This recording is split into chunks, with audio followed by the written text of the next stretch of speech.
Thank you. I have just concluded a meeting with President Putin on a wide range of critical issues for both of our countries. We had direct, open, deeply productive dialogue. Went very well. Before I begin, I want to thank President Niinisto of Finland for graciously hosting today's summit. President Putin and I were saying how lovely it was and what a great job they did. I also want to congratulate Russia and President Putin for having done such an excellent job in hosting the World Cup. It was really one of the best ever, and your team also did very well. It was a great job. I'm here today to continue the proud tradition of bold American diplomacy. From the earliest days of our republic, American leaders have understood that diplomacy and engagement is preferable to conflict and hostility. A productive dialogue is not only good for the United States and good for Russia, but it is good for the world. The disagreements between our two countries are well known, and President Putin and I discussed them at length today. But if we're going to solve many of the problems facing our world, then we're going to have to find ways to cooperate in pursuit of shared interests. Too often in both recent past and long ago, we have seen the consequences when diplomacy is left on the table. We have also seen the benefits of cooperation. In the last century, our nations fought alongside one another in the Second World War. Even during the tensions of the Cold War, when the world looked much different than it does today, the United States and Russia were able to maintain a strong dialogue. But our relationship has never been worse than it is now. However, that changed as of about 4 hours ago. I really believe that. Nothing would be easier politically than to refuse to meet, to refuse to engage, but that would not accomplish anything. As president, I cannot make decisions on foreign policy in a futile effort to appease partisan critics or the media or Democrats who want to do nothing but resist and obstruct. Constructive dialogue between the United States and Russia afford the opportunity to open new pathways toward peace and stability in our world. I would rather take a political risk in pursuit of peace than to risk peace in pursuit of politics.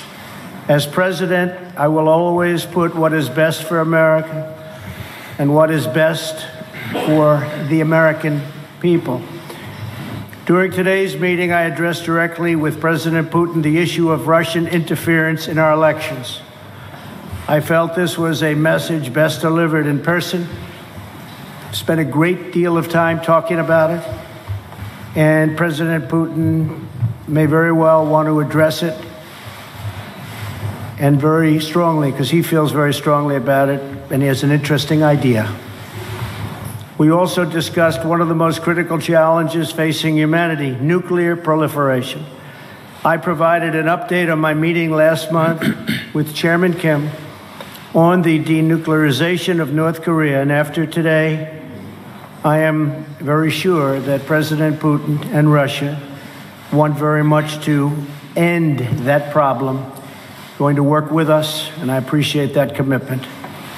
The President and I also discussed the scourge of radical Islamic terrorism.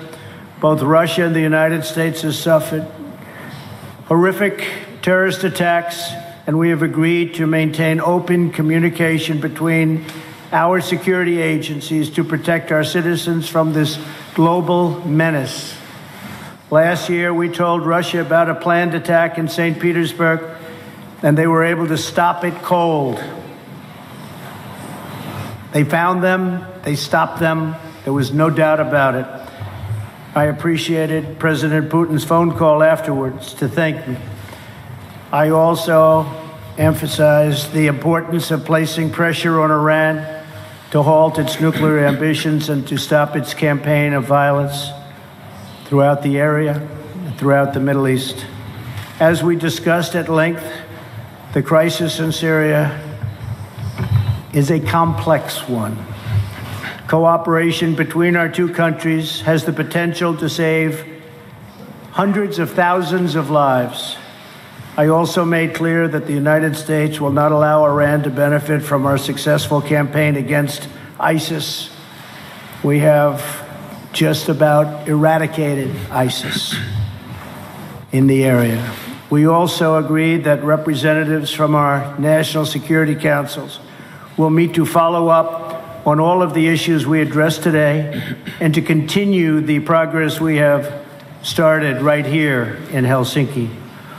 Today's meeting is only the beginning of a longer process, but we have taken the first steps toward a brighter future, and one with a strong dialogue and a lot of thought.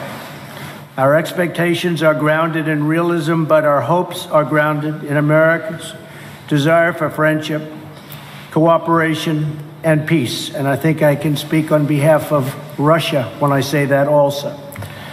President Putin, I want to thank you again for joining me for these important discussions and for advancing open dialogue between Russia and the United States. Our meeting carries on a long tradition of diplomacy between Russia, the United States, for the greater good of all. And this was a very constructive day. This was a very constructive few hours that we spent together. It's in the interest of both of our countries to continue our conversation, and we have agreed to do so. I'm sure we'll be meeting again in the future, often, and hopefully we will solve every one of the problems that we discussed today. So, again, President Putin, thank you very much.